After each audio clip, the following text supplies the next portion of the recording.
নমস্কার।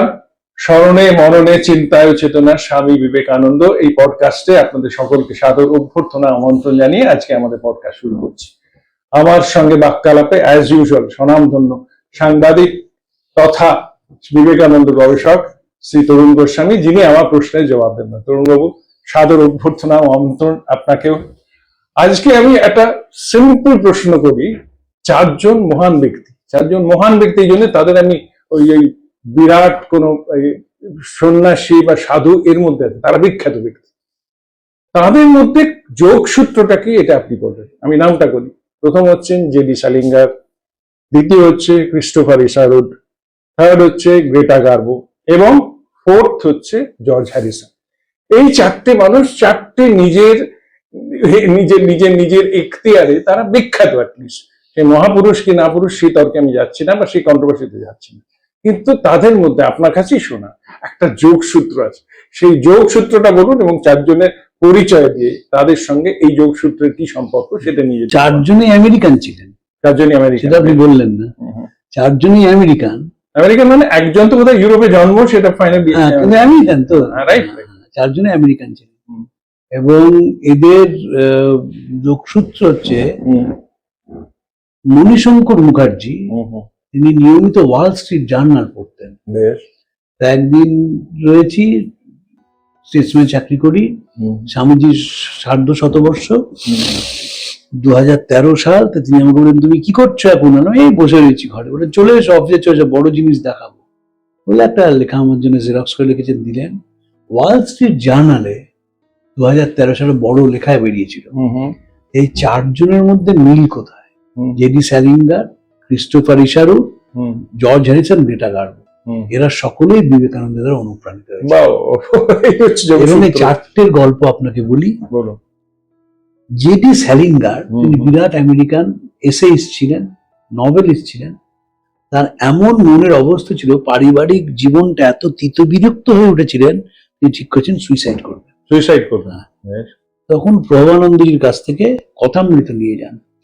কোথায় সেটা? আমেরিকাতে, হলিউডে। তো প্রভাবানন্দজি ছিলেন, তো সেই কথামৃত নিয়ে যান, পড়তে শুরু করেন। এমন ডুবে যান কথামৃতে, আর তার সুইসাইড করা হলো না। জেডি স্যালিঙ্গার অসাধারণ লেখা আছে এরকম। মাস্টারমশাই তো ঠিক করেছেন আত্মহত্যা করবেন, তাই দক্ষিণেশ্বরে গেছেন। দক্ষিণেশ্বর তো গ্রাম, মহেন্দ্রনাথ গুপ্ত কিন্তু ঠাকুরের সঙ্গে পরিচয়ের পর তো আত্মহত্যা করা হলো না। জেডি স্যালিঙ্গার ওলট পালট হয়ে গেছিল জীবনে। যে মানুষটি উচ্ছৃঙ্খলতায় বিশ্বাস করতেন, তিনি স্থিতধী হয়ে গেলেন। এ তো কন্ট্রাডিকশন তো। নিশ্চয়। মানে উচ্ছৃঙ্খলতায় ছিল তার জীবনের ভূষণ, তিনি থিতু হয়ে গেলেন, নিজের মধ্যে ডুবে গেলেন। তার লেখার স্টাইল পাল্টে গেল এবং আস্তে আস্তে তিনি স্পিরিচুয়াল বেন্ট অফ মাইন্ডটা ডেভেলপ করলো। ক্রিস্টোফার ইসারুডের একটা অসাধারণ ঘটনা আছে। ঠাকুরের তিথি পুজো হলিউডে। তো স্বামী প্রভাবানন্দ তাকে বলেছে যে আপনি একটু গিয়ে এই ইনসারশনটা নিউ ইয়র্ক টাইমসে দিতে পারবেন? তো নিউ ইয়র্ক টাইমসে গেছেন। তার নিউজ এডিটর ওকে দেখেই বলছে, তুমি এই ইনসারশনটা দিতে চাইছো, কত টাকা লাগবে জানো? আমরা বিনা পয়সা কিছু ছাপাই না, যদি এই টাকাটা দাও আমি ইনসারশন ছাপিয়ে দিচ্ছি। নিয়ে এসে খুব প্রভাবানন্দ দুঃখ করে বলছেন যে কালকে ঠাকুরের তিথি পুজো, আমরা তো ভালো করে অর্গানাইজ করছি, কিন্তু কাগজে ইনসারশন দেওয়া গেল না।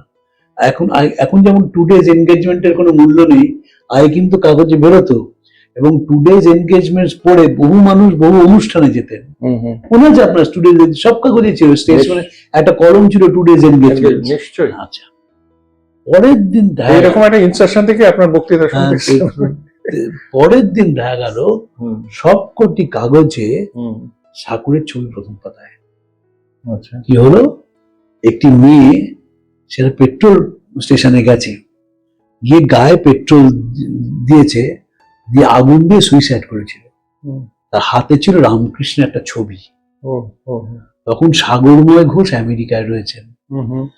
পুলিশ খবর দিয়েছিল যে একটা ভারতীয় এখানে আছেন, তার কাছে ছবিটা নিয়ে আসেন। বলে, who is this bearded man?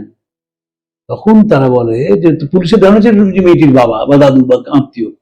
তখন সাগরময় ঘোষ বলে, যিনি একজন ভারতীয় মহাপুরুষ, একজন সাধু, একজন সাধক, এবং তাই সেই রামকৃষ্ণের ছবিটা ঠাকুরের তিথি পুজোর পরের দিন সব কাগজে বেরোয় আমেরিকায়। হুম, সেই মেয়েটা একেবারে, ওদের তো ফটোগ্রাফি অনেক ভালো, হুম, সে দাউ দাউ করে জ্বলছে, হাতে রামকৃষ্ণের ছবিটা ধরা। হুম, সাগর দা আমাকে বলেছিলেন গল্পটা।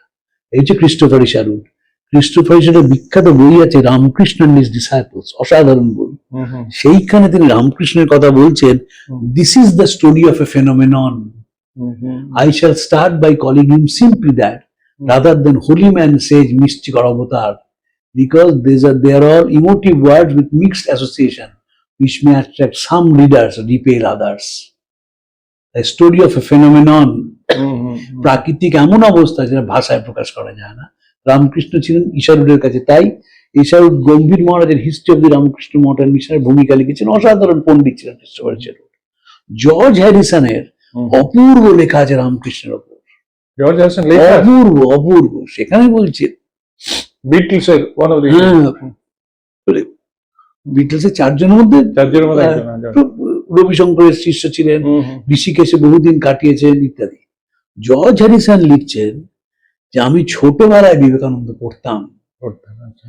যখন আমি sisters and brothers of Vivekananda পড়লাম ছোট বয়স থেকে, হুম, তখন আমি কথার দ্বারা ইন্সপায়ার্ড হয়েছিলাম। হুম, হুম, বড় হয়ে বুঝলাম যে এত বড় মানবতার সঙ্গীত আর কোথাও নেই। So sisters and brothers of America to George Harrison was a musical expression. ও, এবং মিউজিকের তো কোনো ধর্ম নেই, তো মিউজিকের কোনো ধর্ম নেই, কোনো কাল নেই, কোনো দেশ নেই, কোনো গণ্ডি নেই। এই মনে হলো এটা হচ্ছে মানবতার মহাসঙ্গীত। আবার লজে ফিরে আসতে হয়, লজ থেকে এই স্বামীজি শিখেছিলেন sisters and brothers of America. ওটা আলটপকা স্বামীজির মাথায় আসেনি। স্বামীজি যখন শিকাগোয় বক্তৃতা করার আগে যখন একটি চার্চে বক্তৃতা দিয়েছিলেন বোস্টনে, সেইখানেও শুরু করেছেন sisters and brothers of America. সেটা আগে মানে শিকাগোর আগে। এবং জর্জ হ্যারিসনের কথা হচ্ছে যে এত বড় জীবনের সঙ্গীত, যত বড় হয়েছি তত বুঝেছি যে মানবতার এত বড় সঙ্গীত আর নেই, sisters and brothers of America. এইখানে বিবেকানন্দের কথায়, রোমাডোরার কথায় চলে যাই।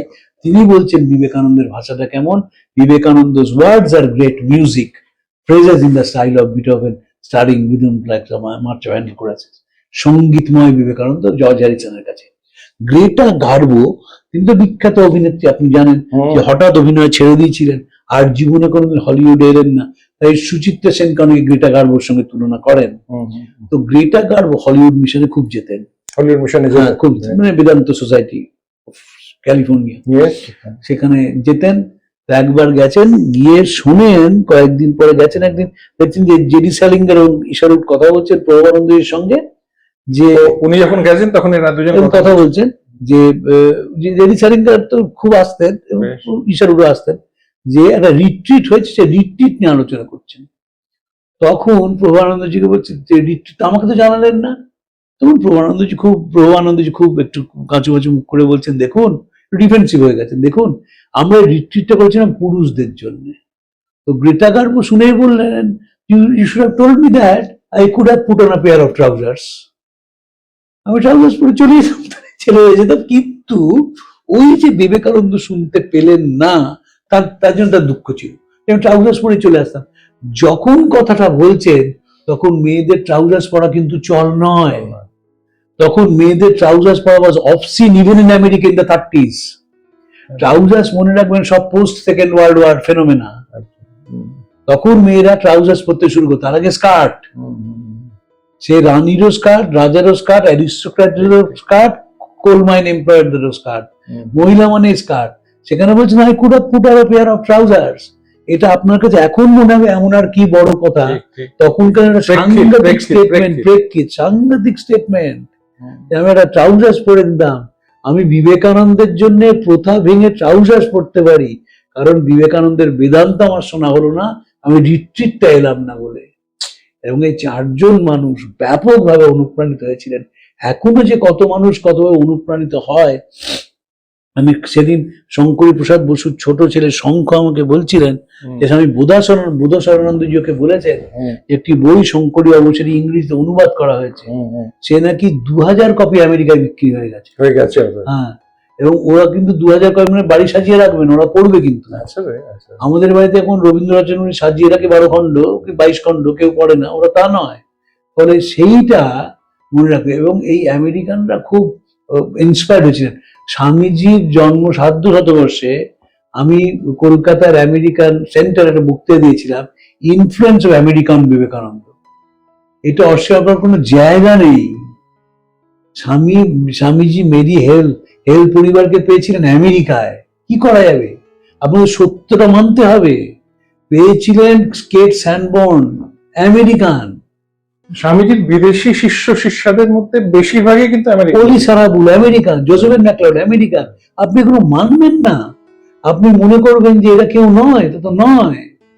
আপনি ভাবুন না, আজকে আপনি কলকাতায় বসে নারকেলডাঙ্গায় বুঝতে পারবো না জেডি স্যালিঙ্গার কে ছিলেন, কিন্তু তখনকার দিনে এসেইস্ট হিসেবে one of the most important essayist হচ্ছে জেডি স্যালিঙ্গার। এখন কেউ ক্রিস্টোফার ইসোলের বই পড়ে না, লেখে না, পড়ে না, কিন্তু যদি ক্রিস্টোফার ইসো পড়া যায়, দেখা যায় কি তার ডিপ ফিলসফি। আরেকজনের কথা আমরা বলি না এই প্রসঙ্গে, তার নামও বলা উচিত, ধনগোপাল মুখোপাধ্যায়। তিনি রোমাডোলাকে ঠাকুরের কথা বলেন, তিনি ফ্রেঞ্চ জানতেন এবং তিনি প্রথম আমেরিকান চিলড্রেন্স ফেবলস টেলস লিখতে শুরু করেন।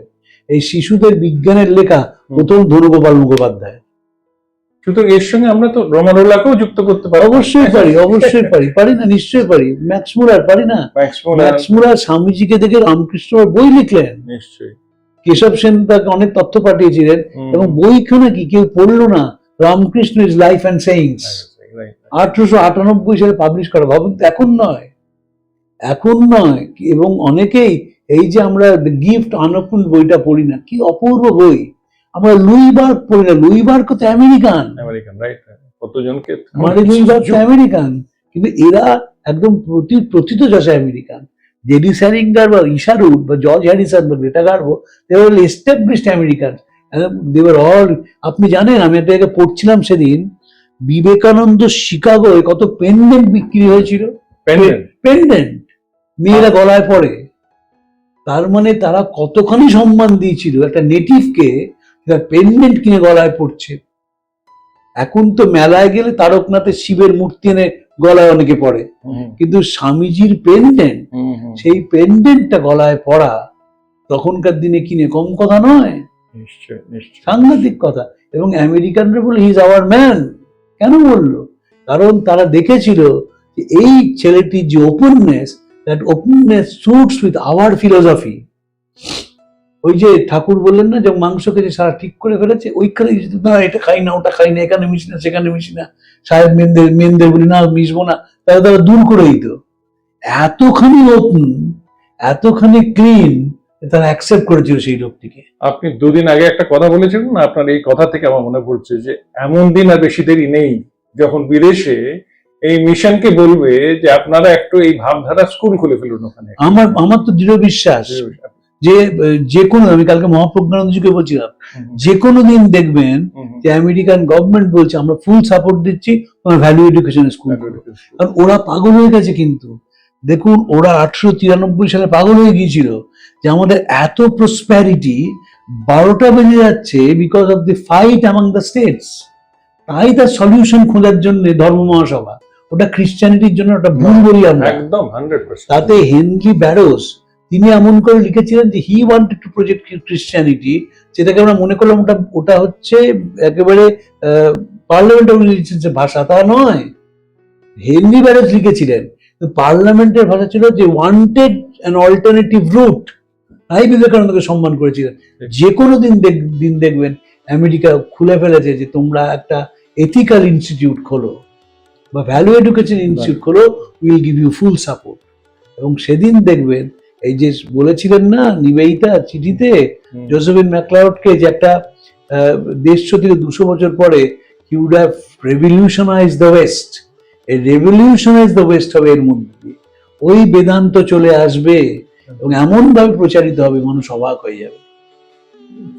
ফাইনালি সেটা কিন্তু আমরা সেই পুরনো কথাতেই এলাম যে এই ভাবধারা বলুন বা এই বেদান্তর সঙ্গে কোন রকম ভাবে একটা বেদান্ত রয়েছে। আবার সেটা বলে আজকে শেষ করি, আমার কাজ হলো বেদান্তের শুষ্ক ভাবনাগুলোকে ভালোবাসা দিয়ে মোলাম করে, তার সঙ্গে সুতীব্র কর্মের মশলা মিশিয়ে যোগের পাকশালা রন্ধন করে আমি এভাবে প্রচার করতে যাই যাদের শিষ্য পরিবেশন করতে, শিষ্য হজম করতে। কাকে লেখা? লেখা স্টার ডিকারা সাহেবকে। সাহেবকে এই চিঠি লিখেছিলেন, ইট ইজ মাই পারপাস, যে বেদান্তটাকে এমন ভাবে প্রচার করতে যায় যারা শিশু হজম করতে পারে। আপনি যদি জীবনে ছোট বয়স থেকে দুটো জিনিস শিখিয়ে দেন, যে life is temporary and prioritize your needs, your life becomes smooth and peaceful. আমাদের এত অহংকার কেন? আমরা লাইফটাকে পার্মানেন্ট ভাবি বলে। আপনি টেম্পোরারি ভাবুন, কোনো ঝামেলা হবে না, ফ্রিকশন হবে না, all frictions will be smoothened. অশেষ অশেষ ধন্যবাদ। প্রশ্নের কোনো শেষ নেই এবং উত্তরও গেল। আমি ধন্যবাদ দিতে চাই না, ধন্যবাদ দিয়ে ছোট করতে চাই না। আমার ভালো লাগে এই জন্য যে আমি যে কোনো প্রশ্নই করি না কেন, যত রকম করে আসে না কেন, আমি সঙ্গে সঙ্গে একটা স্মুথ ঝর্ণার মতো কোনো একটা উত্তর পাই। এখন সব উত্তর সবাইয়ের কাছে তাদের মনোপুত হয়ে যাচ্ছে কিনা সেটা আপনাদের ব্যাপার, সেই কন্ট্রোভার্সিতে আমি যাচ্ছে না, কিন্তু আমাদের এই আলোচনা চলতে থাকবে। আশা করি আপনারা এনজয় করছেন এবং করতে থাকুন, এই প্রার্থনা করে আজকের অনুষ্ঠান শেষ করছি। নমস্কার, ভালো থাকুন।